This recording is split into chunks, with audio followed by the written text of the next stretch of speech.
Diallo here from RT Sport. With Conor Ronan's move to Colorado Rapids in January, there are now 5 Irish qualified footballers in Major League Soccer this season, and I'm delighted to be joined by one of that number, Jon Gallagher of Austin FC. Jon, how are you? Good. Thanks for having me. No problem at all. And you're speaking to me from Texas right now, but in truth, your story begins in Dundalk. You're born in February 1996. What was it like growing up in that particular County Louth town? Just a normal kid from. I actually lived in Blackrock, just outside of Dundalk.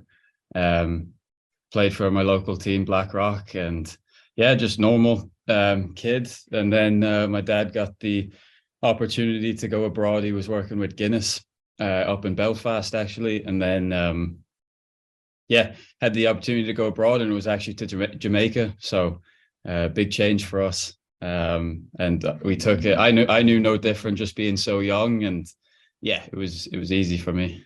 Yeah, you mentioned you played with your local club, and in terms of your interest in football, was it something like, was your father or your mother sort of interested in the sport, or how did it sort of land in your lap?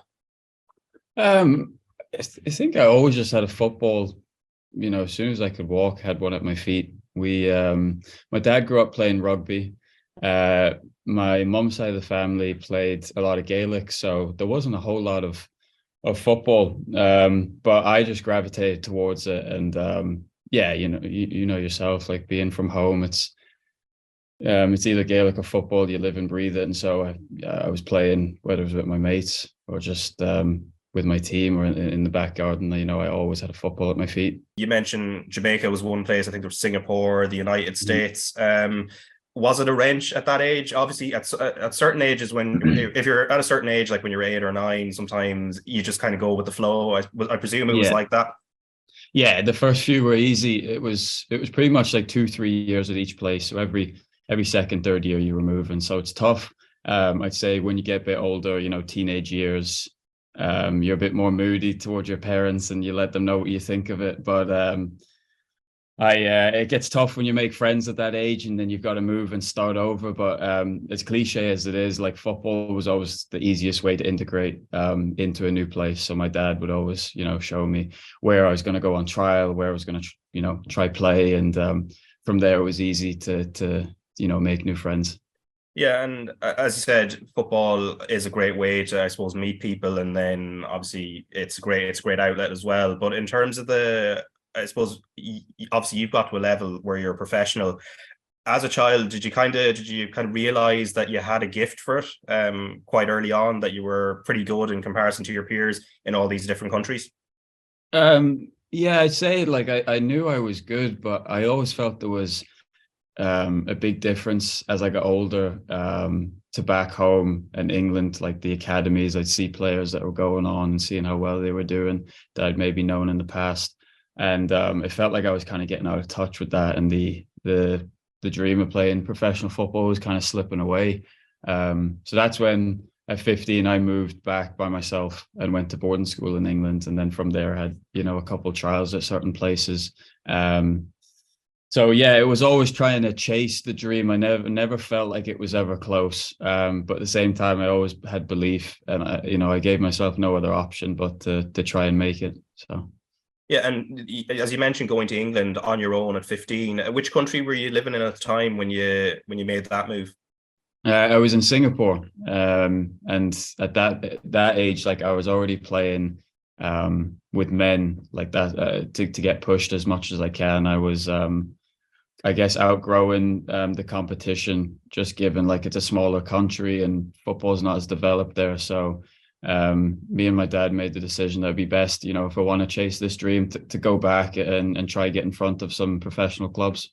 Yeah, and obviously going to England alone at that age, I mean, how daunting was it? Obviously, the fact you've made the decision shows a level of bravery anyway, but once you land, in a far-flung place, obviously language isn't an issue, but at the same time, it's a very young age to go somewhere by yourself to sort of chase a dream.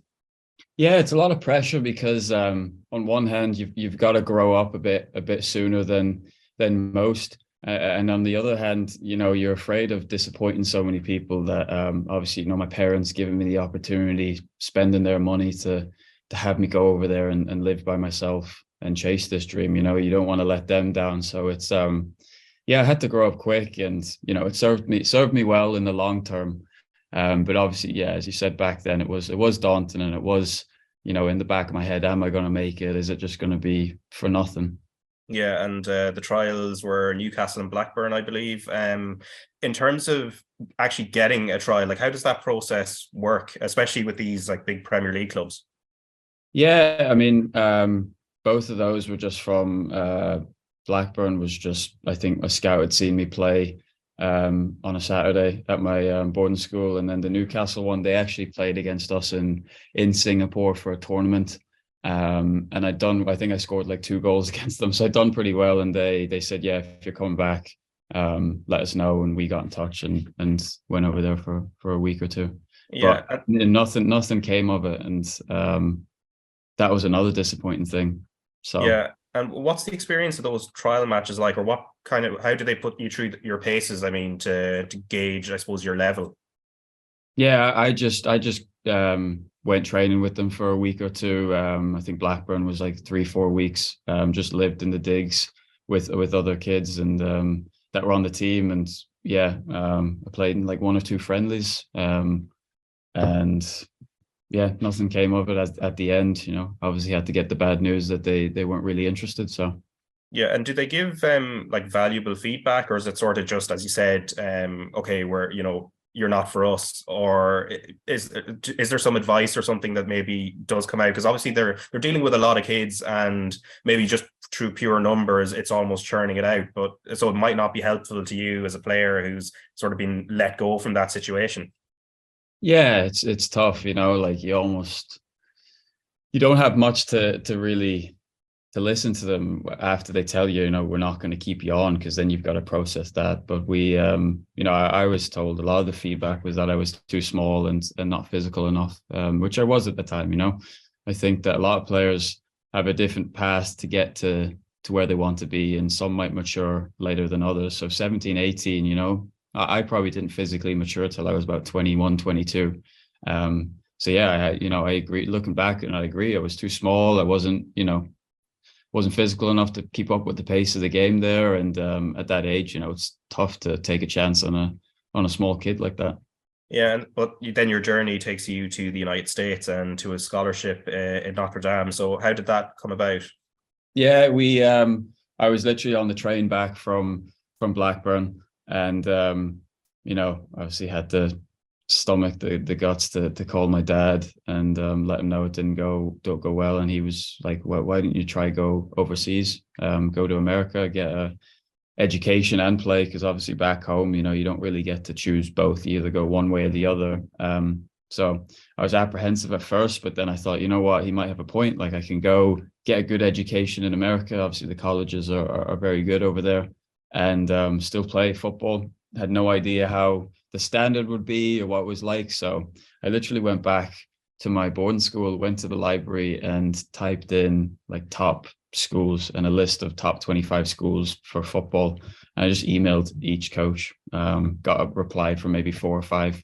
And Notre Dame replied and said, we've not recruited a kid from outside the country, but we've got a camp that we run every summer, and there'll be 40, 50 other schools at it. So it was like a showcase. And we looked into it and said it's probably the best in terms of the amount of people you get in front of and in terms of value for money. So again, flew out there for a week or two, done pretty well, and had a couple offers. And from there it was I chose Notre Dame. Yeah. Yeah, because it's interesting enough. I was talking to a member of their Fighting Irish American football team. They were over here recently because they're going to be playing a game against Navy in August, and so they were doing a bit of promotional work. So I had a chance to kind of speak to them and do a little bit of research on the university.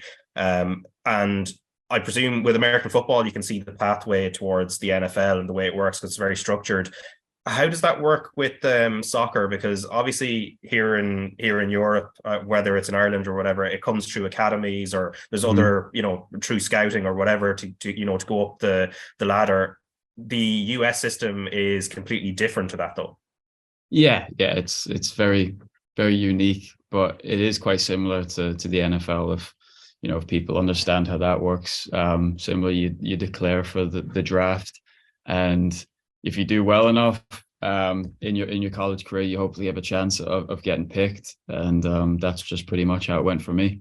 Yeah, and looking at your stats, 84 games for Notre Dame Fighting Irish, 39 goals, 15 assists. What position were you playing at the time? I was kind of playing like a winger, like and a 10. So yeah, a little bit different to now, obviously playing fullback. Yeah, and then declaring for the super draft then for the MLS. Like, how do you like? Again, you kind of explained it there a little bit earlier, but in terms of then when, I mean, do you kind of have to wait till you do your degree, or to the culmination of your degree, or can you just declare early?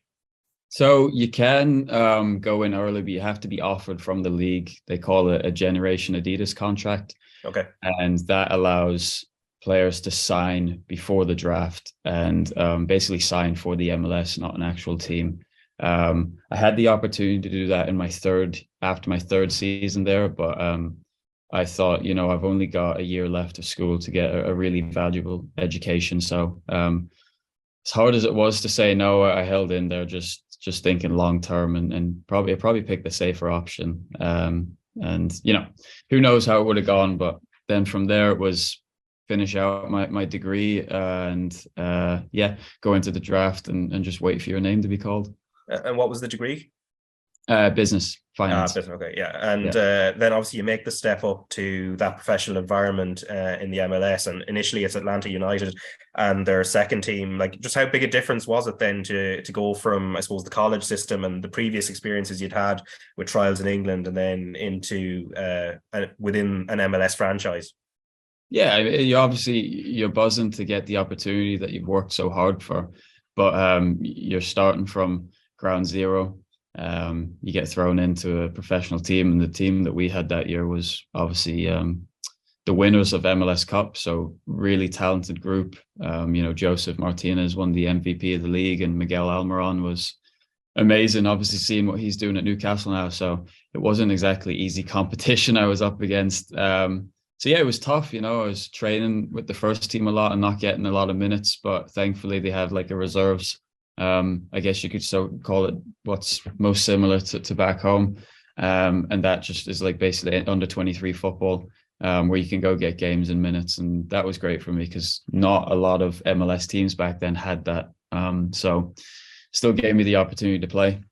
Yeah, and this is in the USL then, because I've spoken to a number of Irish players, because there's quite a decent number of Irish lads over the years who've gone over to actually play with actual like the established USL clubs as opposed to the second teams. And as you said with training there, like as you said, you trained with the first team. I mean, we're watching Miguel Almiron now at Newcastle, where he's actually made a step up. He found it quite difficult initially, partially maybe because of the language, but he's now established himself as a bona fide Premier League player. I mean, did he kind of stand out initially to you in training?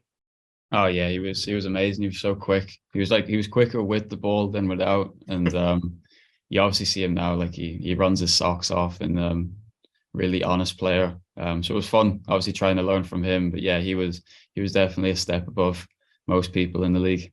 Yeah, and then Chris McCann, of course, who was was with Shamrock Rovers for the last number of seasons, but is now but left ahead of the current League of Ireland season. Obviously, as you said, you didn't really get to play much in terms of the first team, but given the fact he's Irish as well, did you kind of get a chance to get to know him a little bit? Yeah. I was probably close with him and that friend group that he was close with. So he obviously somewhat took me under his wing and was pretty friendly from the moment I got there, having known that I was Irish myself. Yeah, and then similarly as well, the manager, I think in the early part of your time there, Tata Martino, again, he's had quite a broad ranging career that's taken him from the highs of Barcelona. He was the Mexico manager at the World Cup. He's had other big roles. Did you learn anything off him in terms of training, or was there, I suppose, given that you were more involved with the second team, there wasn't as much of a closeness?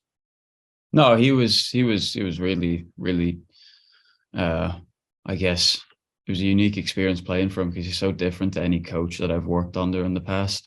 He was not the most. You wouldn't see him a lot around the building. You'd literally see him for training, and then he would disappear. So there was like almost an aura when he came out, and yeah, his ideas were different, but you could see that they'd always work. He'd tell us to do this on a Wednesday or Thursday, and then you'd go watch the boys and they'd execute it, and it would work perfectly on the Saturday. So he was a very, very good coach, and I can see why he's been at the top level, and then obviously winning an MLS Cup for us too. So yeah, I tried to learn as much as I could from him.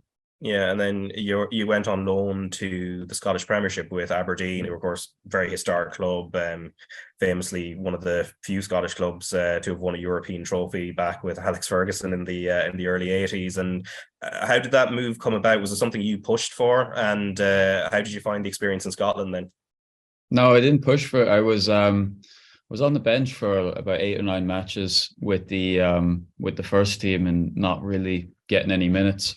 So that was frustrating for myself, and I thought, I just got to put my head down and keep working. But then, I got called in by the technical director. He said, "Look, we want you to grow and get better. You're not getting your opportunity here.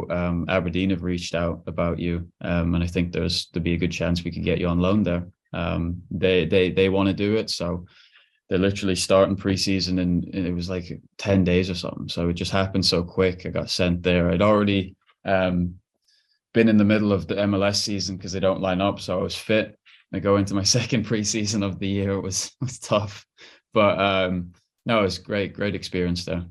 Yeah, and especially, I mean, Scotland, like England, like France, and much of Europe, it's soccer first or football. I might start calling it football now as we're talking about Scotland anyway, probably culturally more appropriate. But in terms of football in Scotland, and actually it being in a professional environment where football is number one and it's all encompassing, like how did you find that in comparison to the US, where soccer is definitely growing and it's in the top 4 sports at the moment? I get the sense from here, but how did you find it, like, I suppose, being in that pressure cooker of Aberdeen and Scottish football? Yeah, it was a massive adjustment. I had gone from playing in the USL to I started in the first European qualifying match in front of however many thousand at Pittodrie. So it was almost like being thrown in the deep end. The expectations are massive at the club. There's no relegation in the US, which kind of can take pressure off clubs at the bottom. Whereas, over back home, you're fighting for every point, and there's jobs on the line, and the manager has expectations of the players, and the fans have expectations. So it was a huge adjustment, and something I had to adapt to really quickly. Yeah, and it probably gave you an appreciation of where the MLS is as a level in comparison to a league like Scotland, which would be sort of a mid-ranking league in Europe, where the best clubs generally get to the group stages of the Champions League. So it's a really high level. And then I've seen like Alistair Johnston, who was playing with Canada at the World Cup, who's gone from Montreal now to Celtic and seems to be thriving. So how do you think the levels sort of measure up on average between the two leagues? Yeah, I get this question asked a lot. Mainly, there's probably quite a big similarity between the level in the two leagues. I just think what differentiates is the style of play. In Scotland, it's obviously less of a tactical battle sometimes, and the ball's in the air more, and there's bigger players, and you got to compete for aerial duels. A lot more 50-50s, bigger challenges. It's quicker. You probably got less time on the ball. Whereas in the MLS, there's a lot of players from South America that obviously love the ball at their feet, love the ball on the floor, want to make a lot of passes. So it is so different, and that it can suit one player more than the other. For myself, I probably suited the MLS game a little bit more, just because I'm not the biggest lad.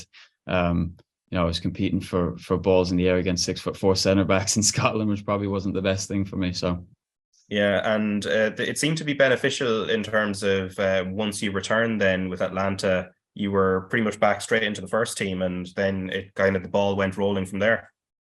Yeah. I got sent back during COVID, and one thing led to another, a couple injuries. There was an opportunity for me, and done well, come on and scored a goal. And from there, scored a couple more that season, and then got traded to Austin. So again, that 2020 year, although it was COVID and there were so many stoppages, it was a big turning point in my career.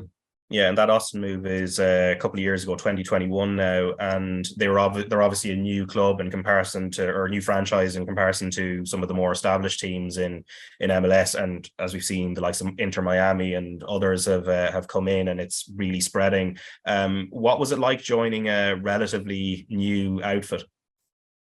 Yeah, it was exciting. Hadn't heard a lot about the club. Obviously knew that they would be the new kids on the block, and that there was a lot of hype around the team. I hadn't been to Texas ever. I knew that it was a massive state. It's really hot in the summers. Dallas and Houston didn't draw massive crowds to their home matches, so I didn't know what to expect. But ever since the club started, they've hit the ground running. Every game the stadium's packed and the support's been excellent. So I think the community's really taken to the team. Yeah, and part of your development in the team, so you've gone from being more of a winger, number 10, as you said, in college, and you've kind of moved into full back, which obviously in the modern game now seems is a really attacking role. Yeah, we had a couple injuries towards the end of the first season, and they'd known that I played like right wing back in a fives, and so I slipped back into right back and done really well. And they talked about bring me back for that second season and try me as a fullback full time. And haven't looked back since. Went really well last year, obviously, and just fortunate that the club's given me the chance to play there. Yeah, and obviously you've carved your name into the club's history as well. So you scored the first goal at what is the new stadium, the Q2 Stadium against Portland. So what was that like? Oh, it was amazing. We actually hadn't scored the first two home matches, so it was like the pressure was building, and you could feel it in the building. So once the ball went in the back of the net, the place just erupted. And it's nice to know that you've had that impact on the community. The amount of people that come up and say, I was there the night that you scored the first goal. So that's really cool for me to see that I've at least left my print on the club in that sense. Yeah, and you've been leaving a print on the club this season in terms of adding goals from your position as well. So I wanted to mention so you got the goal of the week for the MLS back in I think it's the third week of the season, so earlier this month, and it's against Real Salt Lake. And you might talk me through it actually. My favorite part of it, obviously, and I think it's for those who maybe watch Tony Yeboah in the Premier League, anything that hits a crossbar and goes in, there's like an added oomph to it. Yeah.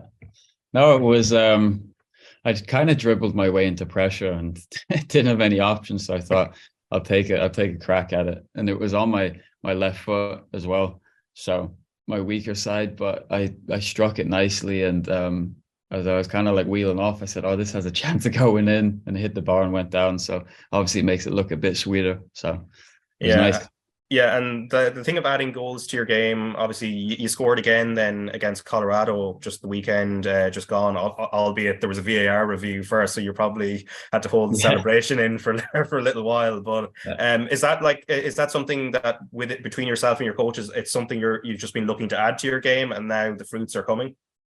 Yeah, maybe. I played a lot on the left last year at left back, just due to availability that we had. And this year I've kind of transitioned more into right back role, so my stronger, more dominant sides. And I don't really know what's been happening. I've just been finding myself in good spots, and the coaches never put expectations on me to be chipping in goals. Obviously, they'd like assists from the wide areas. But yeah, I've just found myself in some good spots, and maybe because I've had experience as a winger, I have a bit more calmness in front of goal. I'd like to think maybe, but who knows? Hopefully it continues. But as I said, to the fans and the media, don't expect me to be scoring 15, 20 goals as a fullback.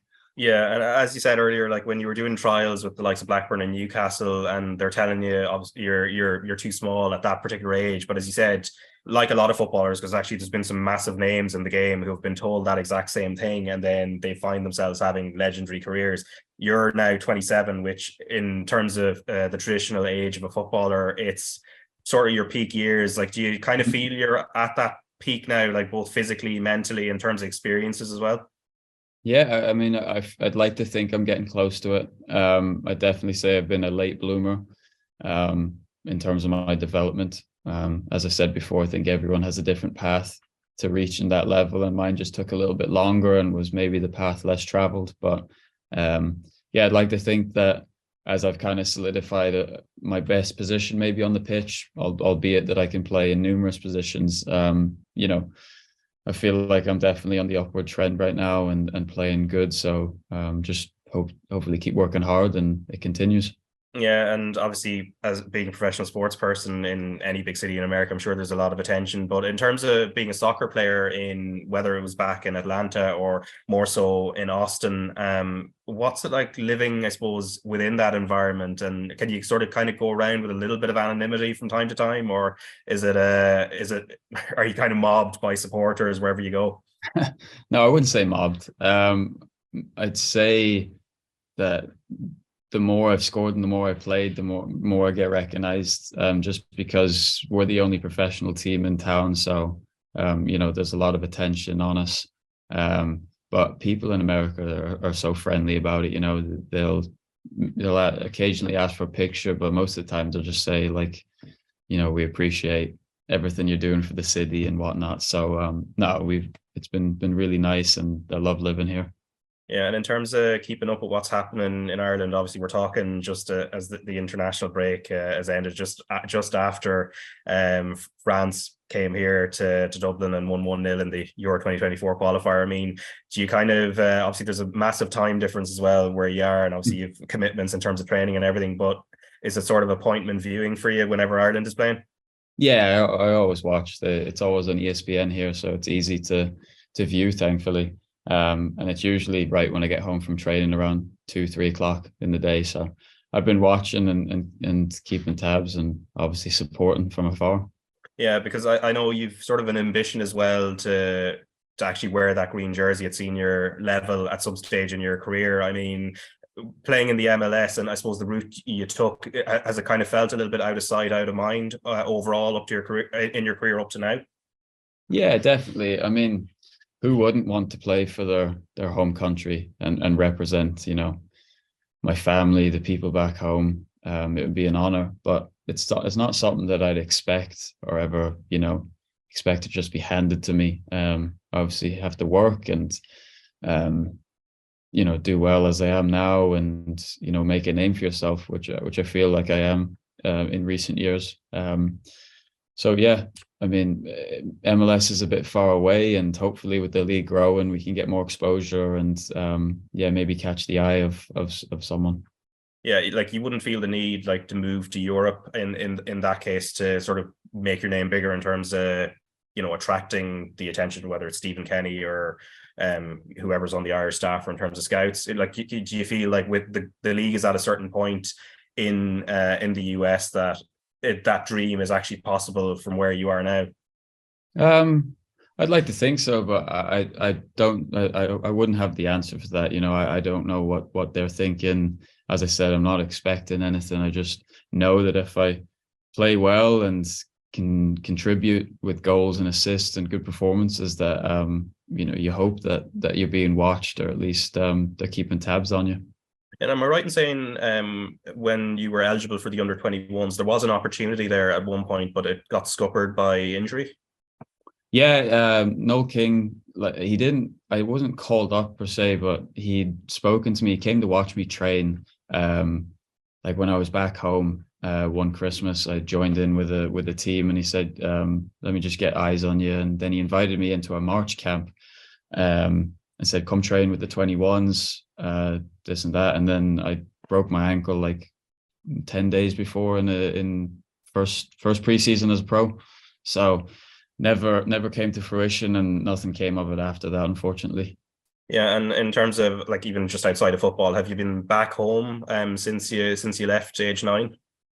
Yeah. With my siblings are back home in Dublin, and my parents still have a house in Dundalk. So mainly Christmases in December time, just based on how the MLS season goes, is the time I can get back home. Yeah, and I suppose a final point as well. I mean, Conor Ronan's move, and he was somebody who has actually been called up to the Ireland squad once, albeit he didn't get capped, but a regular at under 21 level. Do you feel his move overall, and the fact that maybe there will be some eyes kept on the MLS, that's going to be beneficial for you in the long term as well? And of course, there's a long history of Irish players going across to the league. I mean, Robbie Keane's the obvious one, but I mean, Derek Williams is there at the moment, and I mean, Kevin Doyle spent a bit of time with Colorado, and obviously Colorado's a club that also has a lot of Irish involvement there. Yeah, I'd like to think so. I think the league's growing massively every year.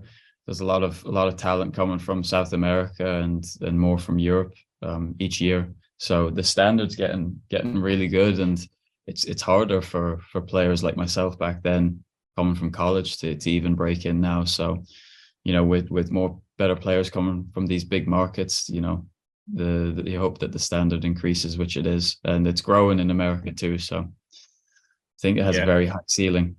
Yeah, a rising tides, as I say, lift all boats. So yeah. Well, anyway, John, as I said, I enjoyed that goal of yours back against Portland. The crossbar and in, it's always an enjoyable type of goal score, and hopefully we do see you scoring more goals. And obviously, as you said, you have your dream of wearing the Ireland men's senior green, well, the green jersey of the Ireland men's senior team. So best of luck on that road as well. So thanks a million for taking the time. Good man. Thanks for having me.